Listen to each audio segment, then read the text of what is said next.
1980s के India में जब पूरा शहर अपनी दिन भर की थकान के बाद सो जाता था, तब एक ऐसा शिकारी था जो रात को अपना शिकार ढूंढने निकलता था। मुंबई और कोलकाता की सड़कों पर एक नाम डर और सस्पेंस का कारण बन गया था, और ये नाम था स्टोन मैन का। एक ऐसा सीरियल किलर जो अपने टारगेट्स को बड़े पत्थरों से कुचल कुचल कर मौत के घाट उतार देता था। और ये टारगेट्स कोई बड़े बिजनेसमैन या फिर इंडस्ट्रियलिस्ट नहीं, बल्कि रोड के किनारे सो रहे बेघर लोग होते थे।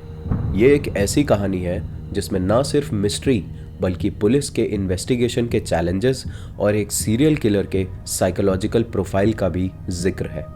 कौन है ये स्टोन मैन और क्यों इसने रोड के किनारे सो रहे लोगों को ही अपना टारगेट बनाया, जानेंगे सब कुछ आज के एपिसोड में। मैं हूं Saharsh and I welcome you all to the mystery of the stone man. इस कहानी की शुरुआत होती है 1985 के मुंबई से। ये टाइम था जब मुंबई शहर अपने इंफ्रास्ट्रक्चर और नाइट लाइफ के लिए मशहूर था, लेकिन इस शहर का एक और साइड था जहां पर हजारों लोग मुंबई की सड़कों पर रहते थे। 1985 के एंड में मुंबई के ग्रैंड रोड और किंग्स सर्कल के आसपास एक के बाद एक रोड पर रहने वाले लोगों की लाशें मिलना शुरू होती हैं। पुलिस इनिशियली इन डेथ्स को स्ट्रीट क्राइम्स या फिर नेचुरल कॉजेस के केसेस में ही कंसिडर करती है। इनमें से पहला विक्टिम एक अननेम्ड बेगर था जिसका मर्डर एक अंडर कंस्ट्रक्शन बिल्डिंग के पास हुआ था। यह मर्डर किंग्स सर्कल के पास एक डेजर्टेड जगह पर हुआ। किलर ने एक हैवी स्टोन का यूज करके विक्टिम का सर कुचल दिया था।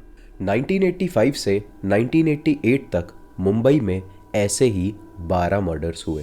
सभी मर्डर्स का पैटर्न एक ही था।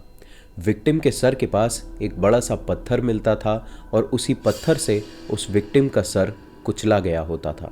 ये मर्डर्स मेजरली मिडनाइट या फिर अर्ली मॉर्निंग के आसपास होते थे।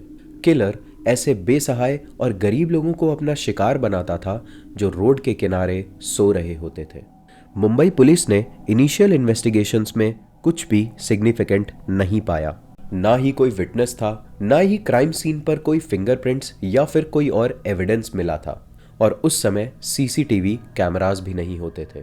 जिस पत्थर से मर्डर किया जाता था, किलर उस पत्थर को वहीं पर छोड़ देता था और बिना कोई क्लू छोड़े वहां से गायब हो जाता था। जब तक पुलिस कोई सॉलिड लीड डेवलप कर पाती, 1988 तक मुंबई के सारे मर्डर्स रुक जाते हैं। लोगों को लगता है कि स्टोन मैन अब जा चुका है, लेकिन तभी 1989 में कोलकाता के सियालदा एरिया में एक 35 साल के गरीब आदमी की लाश मिलती है।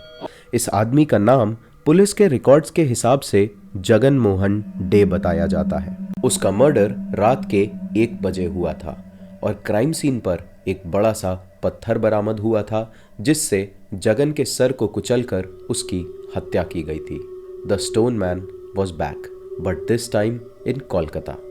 कोलकाता पुलिस ने इन केसेस को इनिशियली आइसोलेटेड इंसिडेंट्स माना, लेकिन जैसे ही और मर्डर्स होने लगे उन्होंने इस पैटर्न को रिकॉग्नाइज कर लिया। 1989 के एक साल में टोटल 13 मर्डर्स हुए जो सियालदा और हावड़ा के आसपास के एरियाज में हुए थे। हर जगह पर वही मुंबई वाला पैटर्न फॉलो होता था। विक्टिम्स ऐसे बेसहारा और गरीब लोग होते थे जो रोड के किनारे सो रहे होते थे, और मर्डर एक पत्थर से किया जाता और मर्डरर उस पत्थर को वहीं पर छोड़कर बिना किसी सबूत को छोड़े वहां से गायब हो जाता था। कोलकाता पुलिस ने किलर का एक साइकोलॉजिकल प्रोफाइल बनाने की कोशिश की। किलर एक हैबिचुअल ऑफेंडर लग रहा था। या तो ये एक अकेला रहने वाला व्यक्ति था या फिर अपने पर्सनल फ्रस्ट्रेशंस को एक्सप्रेस करने का उसका ये तरीका था। ये साइकोलॉजिकल प्रोफाइल होने के बावजूद एक भी कॉन्क्रीट सस्पेक्ट पुलिस की रडार में नहीं आया। क्राइम सीन्स हमेशा साफ होते थे और एक भी विटनेस नहीं होता था। उस समय की फॉरेंसिक टेक्नोलॉजी भी लिमिटेड थी जो इन इन्वेस्टिगेशंस को और भी कॉम्प्लिकेटेड बना रही थी। इन मर्डर्स के इन्वेस्टिगेशन में एक और प्रॉब्लम थी और वो थी इन विक्टिम्स का स्टेटस। क्योंकि मरने वाले लोग बेसहारा और गरीब लोग थे जिनके गायब हो जाने से किसी को भी कोई फर्क नहीं पड़ रहा था। इसलिए पुलिस ने भी इन मर्डर्स के इन्वेस्टिगेशन में ज़्यादा एफर्ट नहीं डाले। यहीं अगर विक्टिम्स बड़े बिजनेसमैन या फिर फेमस पर्सनालिटीज़ होते तो पूरे शहर में पुलिस कोहराम मचा कर रख देती। लेकिन 1989 में इन मर्डर्स को शैडोज़ में से बाहर निकाला मुंबई और कोलकाता की मीडिया ने। दोनों शहरों की मीडिया ने इन मर्डर्स को एक्सटेंसिवली कवर किया और उन्होंने ही इस सीरियल किलर को नाम दिया द स्टोन मैन, एक ऐसा शिकारी जो सिर्फ वल्नरेबल लोगों को ही अपना टारगेट बनाता था। मीडिया में खबर फैल जाने के बाद पब्लिक में पैनिक बढ़ने लगा। रोड के किनारे रहने वाले लोग अब पब्लिक शेल्टर्स में शिफ्ट होने लगे और पुलिस ने भी रात के दौरान पेट्रोलिंग ड्यूटी बढ़ा दी। एक वक्त ऐसा आया जब कोलकाता पुलिस ने रैंडमली बहुत सारे रोड के किनारे रहने वाले लोग और भीख मांगकर खाने वाले लोगों को डिटेन कर लिया। लेकिन इसके बाद भी कोई भी एविडेंस किसी सस्पेक्ट से लिंक नहीं हो पाया। एक्सपर्ट्स और पुलिस ने बहुत सारी थ्योरीज डेवलप करी। एक पॉपुलर थ्योरी ये थी कि ये मर्डर्स एक मेंटली अनस्टेबल आदमी कर रहा था और वो इन लोगों को मारने से पहले इनको प्रॉपरली ऑब्जर्व करता था और एक रात मौका मिलने पर उनकी बुरी तरह से हत्या कर देता था। कुछ लोगों ने तो इस बात का भी स्पेकुलेशन किया है कि ये एक रिचुअलिस्टिक किलिंग हो सकती है जिसमें स्टोन एक सिंबॉलिक वेपन का काम कर रहा था और शायद इसी वजह से वो किलर उस स्टोन को वहीं पर छोड़ कर जाता था। और एक और थ्योरी ये कहती है कि किलर एक ट्रांजिएंट पर्सन था, यानी एक ऐसा शख्स जो सिटीज़ के बीच में ट्रैवल करता था और अपने मर्डर्स को सिस्टमैटिकली अंजाम देता था। ये केस आज तक अनसॉल्व्ड है और इसके पीछे कई रीजंस हैं।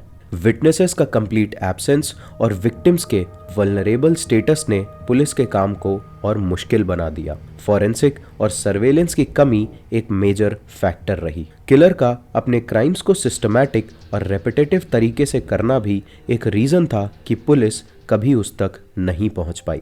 स्टोन मैन मर्डर्स एक ऐसी मिस्ट्री है जो आज तक अनसॉल्व्ड है और वो किलर आज भी आपके और हमारे बीच रह रहा है। ये एक एग्जाम्पल है कि एक सीरियल किलर बिना पकड़े जाए एक पूरे शहर के लोगों के दिमाग में कैसा भयानक डर पैदा कर सकता है। स्टोन मैन के मर्डर्स न सिर्फ मुंबई और कोलकाता के शहरों के लिए एक अनसॉल्व्ड केस है, बल्कि एक ऐसे शिकारी की कहानी है जो शायद आज भी किसी और कहानी का हिस्सा बनने का इंतजार कर रहा है।